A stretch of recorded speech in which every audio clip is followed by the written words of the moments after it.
welcome to this very special edition of the KAJ Masterclass Live, the show which ensures that you profit from your time spent here with experts, either through the industry insights, information, or simply learning from them. And today we have Josh Parish, teacher of personal transformation, health and fitness coach, lifelong student, and salesman. Welcome to the show, Josh. Thank you for having me, AJ. You are welcome to the show. You are welcome to India in this online form. And I'm sure not just in India, but a lot of people across the globe will benefit from what we will be talking about. We'll be talking about how to change your story and transform your life. But first, Josh, I want to understand, what kept you going. You had 100 various sales jobs, if I understand. Help us understand, because I want to understand, yeah, one can get dejected, but you kept going. And I want to know the secret about it. Well, so traditional school, it really didn't work for me that well. I've tried, I went through high school, didn't like it very much. The whole sitting down in one place, reading out of a book. I mean, I'll have lots and lots of books, but that style of learning just didn't really work for me. And I tried college 4 or 5 times, but I knew that I enjoyed hands-on learning, and I had been a salesperson my entire life. So I would get these sales jobs, and I would quickly discover that I didn't believe in the products that we were selling. But I found out that there was a lot of valuable training leading up to actually going and selling the products. So I would go and get these sales jobs, and because I never really wanted to judge a book by its cover. So I would go and I would try something, like go and sell this protein powder or, this service or whatever, because I've sold about everything. And then I would find something that I didn't like about it, where there was a lot of chemicals in it or the company had shady business practices. But I knew very quickly that I had an end vision in mind, or at least a roundabout vision. And I knew that it was going to take a lot of different experiences to build upon each other to grow into what I am becoming. So even though I would go and have these jobs for a few weeks and either quit or get fired, and yes, I would get mad sometimes when I got fired. Of course, nobody likes to get fired. But I knew that I was learning these nuggets of wisdom. And I would always remind myself going into a job, like, this is what I'm trying to learn. This is my goal. I mean, besides making money, it's like, well, I'm going to learn this and I'm going to meet this person. And then after I got fired or I quit, I'm like, I got a mission accomplished. I learned this. I experienced this. So now this is what I need next. So, yeah, it was always just the end vision in mind. And a loss is not a loss if you take a lesson from it.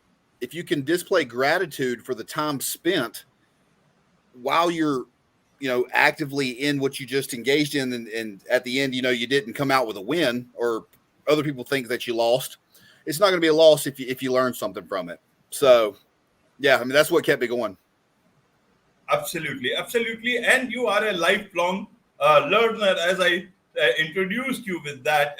And that can be also found. You spent, India, we would call it $250,000. That's a lot of money that you spent on self-education and personal development. That's a lot of money. Means a person who is changing jobs, still finding to so much of time to learn, is a very good motivation, I would say. What brought you into this learning part? Obviously, you learned from the jobs, but spending, $250,000 on personal development and self-education. What was the thinking behind this? People will think, what will this whole training do? If I just save this money, it will give me good returns. How did it bring that much of motivation to you for this learning?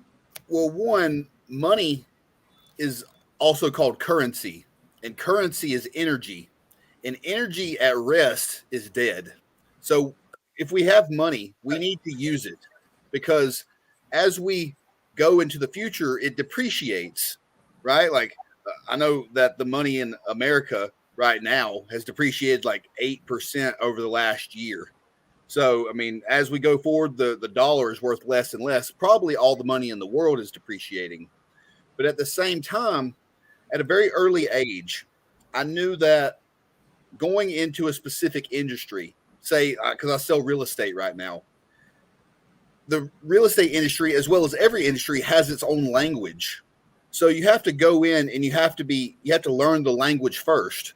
But then the top performers of the industry, like the home run hitters, the big boys, the big girls, the ones that are doing most of the business, the big deals, they have their own language beside the actual language of the industry. So that, and if you want to learn from a master, from a mentor, well, you've either got to pay for it or you've got to become an apprentice. So I've had the opportunity to be an apprentice to some really great masters, but at the same time, sometimes masters are just doing their thing. So you got to throw them some cash. And I'm habitual at buying books and courses and yeah, and taking business risk. But yeah, I mean, that's just the way to accelerate and knock down these walls of life. Because I mean, why travel 100 miles when you could just go across the street? And like, if you're traveling, like, yeah, you go like a whole half circle, 100 miles to end up on the other side of the road. You travel 100 miles and just pay somebody to get across the street. You know, it's a little bit of money, but at the end of the day, you save so much time, and all we have is time. We don't know when our last few moments will be.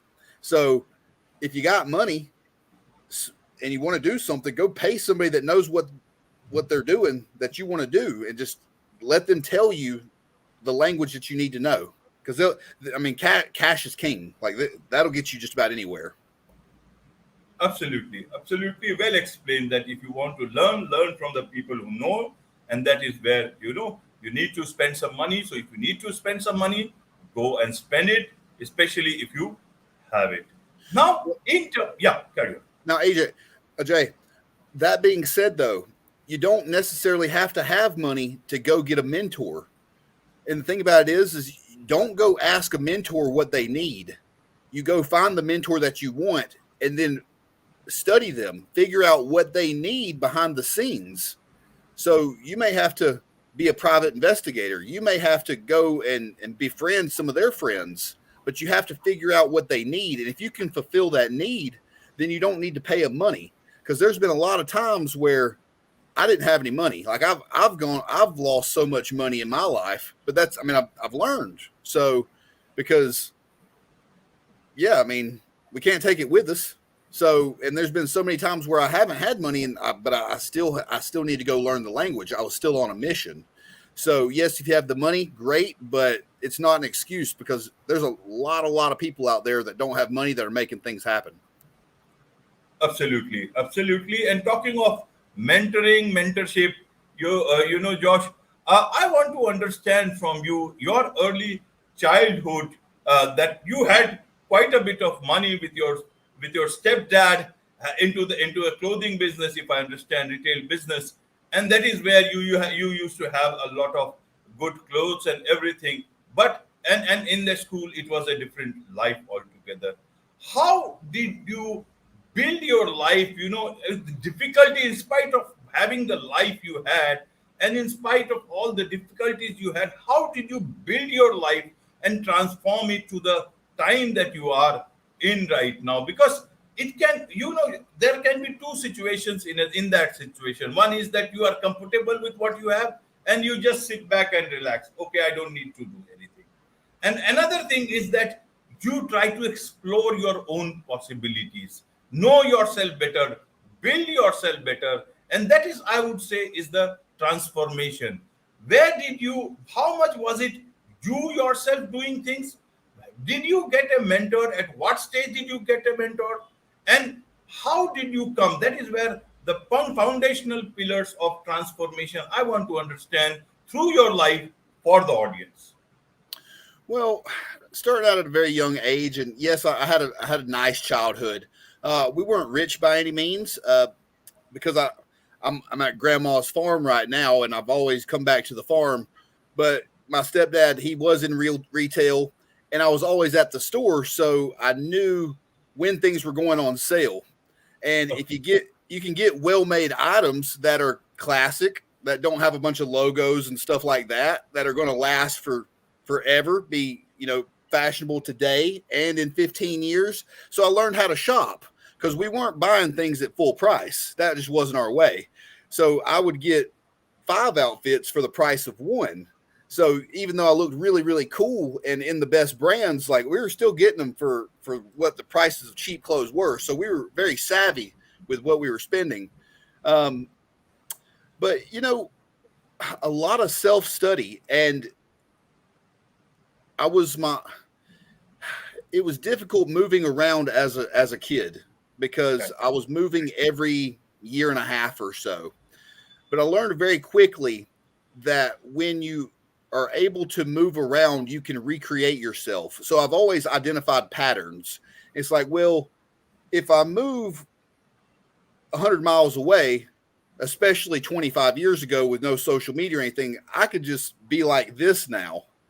And having the opportunity to go and do this 10 times over my childhood and in my teenage years, I learned very, very quickly. And I played baseball for most from 5 to age 20. So my first mentors were baseball coaches. And baseball is a thinking's man game, because not the best athletes are always the best players.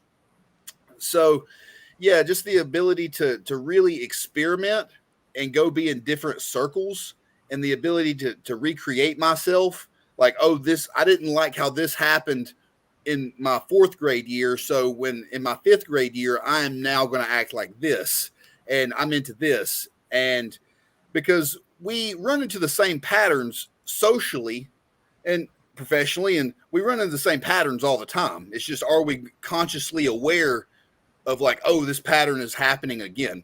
Because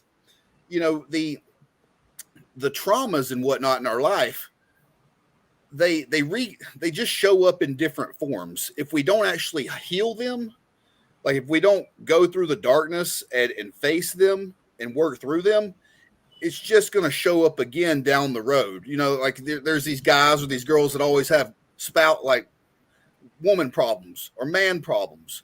Well, maybe it's not their partner. It's because they don't change from partner to partner. They just go throw themselves, and they haven't worked on themselves at all. So they go throw themselves at another person, and that's why they're always getting cheated on, or that's why their partner doesn't have good money habits, or But really and truly, whatever goes, and I know it's a crazy thing to say, but it's extreme ownership. Whatever goes on in your life, if something goes wrong, blame yourself. And I'm not talking about beat yourself up over it, but say, how did I have a part in this? Like, what did I do to make that happen? And listen, sometimes there's just terrible circumstances that we don't know.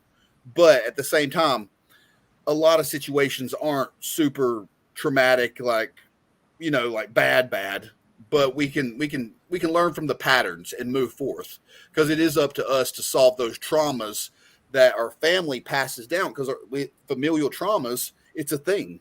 Because if your grandpa was an alcoholic, and I don't know, in India, can you drink? I mean, but yeah, everybody knows what alcohol. Yeah, so sorry, I'm from Alabama, but if your grandpa was an alcoholic and your dad was an alcoholic, well, if you're an alcoholic, maybe the trauma is like, you should probably not be an alcoholic. Like, you should probably try to and not pass that down to your kid. So, and then, but yeah, familial traumas, you got to face them, and we have a tendency just to recreate the traumas and their patterns. So gotta solve them. Right, right, Josh. You have explained that very well, and I want to delve deeper into that thing about mentorship. You later on, at you met your real father, and you wanted him to mentor you. I want to understand, at the same time, that it was a very different sort of a relationship, meeting him after so many years.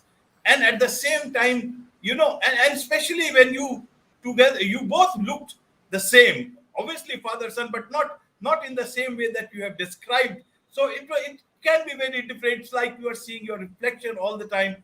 You know the past, you also want mentorship from him, and you also know the type of person he is by that time you have grown up. How did it happen?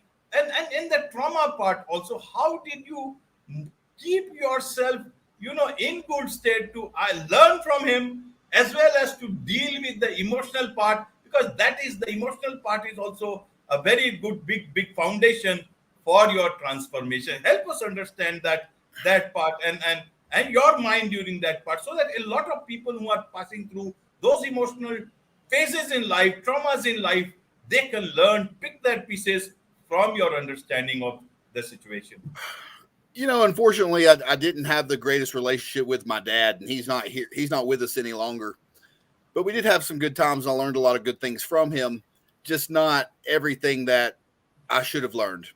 And I did want him to mentor me in the real estate development space. But when I first met him, even though he was a very strong man and a great, good looking man, and he had a good bit of money, like he was multimillionaire, I could see it in his eyes when I saw him, because he's very vain, and he's like, "Well, this is me, 35 years younger, because I was 22 and I was working out way more than I am now, and just full of ego, like you couldn't touch me. I was just too hot, like, but so was he. So the thing about it is even though you may be related to someone, especially a father-son type situation or a mother-daughter, they're not. It's not always going to be a fairy tale story, and especially in the father-son, if the father thinks that the son can do more, like end up a greater man than him, like so Steve saw me, and he was threatened, even though he wouldn't admit it, but he was definitely threatened. And I think that was a big part of why he wouldn't tell me or teach me how the real estate development ways, because once you, and I already knew about the language thing, like, and I was like, Steve, you got to help me out, man. Like, I don't, because I mean, this was 22, 23. I was on job 25 by like not job 125. So yeah, I mean, he withheld that knowledge, and you can't seem overly ambitious, and that's probably where I fell off, or my downfall in that relationship was I was extremely ambitious, and also I was kind of hard headed. Like I didn't go in and completely submit the way that he wanted me to submit. But that being said, there's a saying that one of the worst things that could ever happen to you is to be born with a rich uncle or a rich dad, because if you are coddled your entire life and you are being served these luxuries, you don't have the opportunity to build that dog in you, that fighter. So it was actually a blessing that maybe he didn't teach me at 22 the ways of real estate development, and he brought me in and like said, all right, Josh, you can be the co-CEO or whatever, because then who knows, I might have been something completely different now. So just, it's always cool if you can work with family, but know that blood doesn't always have your best interest at heart. And if you can make your own money instead of depending on a family member for that job and that money, that freedom is way more valuable than being on the the udder, the cow, the cow udder, the bottle of the family. Which is, I mean, listen, I'd love to be a trust fund holder, family, family rich, I'm bankrolling because I didn't have to work. Like, that'd be amazing. At the same time, not so much. I'm just, so go out there and just get it yourself. And then if your family has money, they want to give it to you, but go get it yourself first.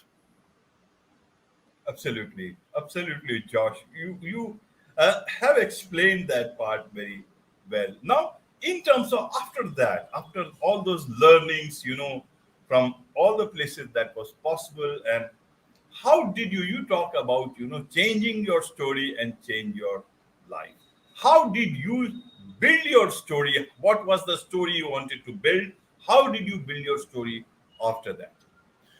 Well, we have a tendency to repeat these stories to ourselves about ourselves. And we just recreate these traumatic experiences in our head of like, oh, I lost the big game 10 years ago. I could never do it. Or I failed in that business venture, so the next one's not going to work. Or I had the hottest girlfriend 6 months ago and she broke up with me. And like, I'll never get anyone. So, but if we keep telling the same story over and over in our head, then we start to believe it. So it's important to recognize when you are repeating these stories. And how I learned this was, well, I've always been a good listener for the most part. And you get around these folks that they'll tell these stories and they'll start to tear up, or they'll start to get very emotional about how they might have been sick at a young age, or, a parent died, or, they got touched, or they got in a car wreck or something. And you're like, hey, when did that happen? And they're like, oh, this happened 20 years ago. And it's like, but you're about to cry right now over something that happened to you 20 years ago. So it pinged in my head at a very early age. Like why are these people just repeating these stories that are making them feel exactly how they felt when it happened, when the bad situation happened? So I've just always known, which, listen, I used to have bad bouts of depression. But when you can identify the voices in your head, and just because you have voices in your head doesn't mean that you're crazy, because we have multiple versions of ourselves in our heads. So you have to identify when you are beating yourself up, when you're way too pumped up about something, like you got rose-colored glasses and you're way too enthusiastic about it. So you just really have to identify what's going on in your head, how you're talking to yourself, because you can, just like you can be way too negative, you can be way too positive about a situation. So you have to take a step back. And society today really values speed and reaction time, but really and truly, we should slow down with how we react. Like, very, very little circumstances in life do we have to make a split-second decision.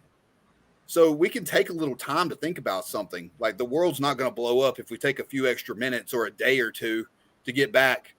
Because if somebody says, Ajay, you got to make the decision right now or you're not going to get it. Well, they're just trying to manipulate you. Like, they're just trying to get you to opt in real fast. Like, they're trying to get you to go a certain way. So you got to take the power back. You got to breathe and just identify the stories that you tell yourself. And then once you start down that same track, you're like, oh no, not again. And I've got an exercise for the clients that I actually use, and I do this myself, but in those times where those stories are we can identify the stories that we actually repeat to ourselves, get a journal. And you could do it on a computer, but I really like pen and paper. And you write out that story very, very vividly, all the details, how you felt, the wins and whys, and just everything. Just really write it till you're sick about writing it. And then when you're done, like you just got it all out of your head, it's not going to swirl anymore, especially if you can take lessons from that situation and you can actually put yourself in the other people's shoes of maybe why they acted in that manner, maybe what was going on with them. So not only are you showing appreciation for those traumatic experiences because the lessons that you learned, like you're actually seeing from different points of view as well. So when you really break it down, because these stories are like 2 and 3 minutes long that go in our head, but if you've analyzed it for like an hour, 90 minutes, you beat it to death on pen and paper, dude, you're not gonna repeat that anymore, because you're like, I've already found the solution. Like I've moved this. That's how you move past it, is you have to face that monster, and you're like, oh, monster, I know the answer to you. Like I can beat you because like this is, you got little feet, like monster, like it's like whatever. But yeah, but yeah, that's just how I get through things. Is the journal, man? The journaling is powerful. Absolutely. There is much to learn from you, Josh. And this is just one episode. So there has to be people want to know more about such stories, about how they can change their own story and lead to their self-development and transformation. So how can people what's the best way for them to, learn more about you, learn more about the services you offer, learn more about your real estate? What's the best way for them to connect with you? Yes, sir. Best way to connect with me is on Instagram.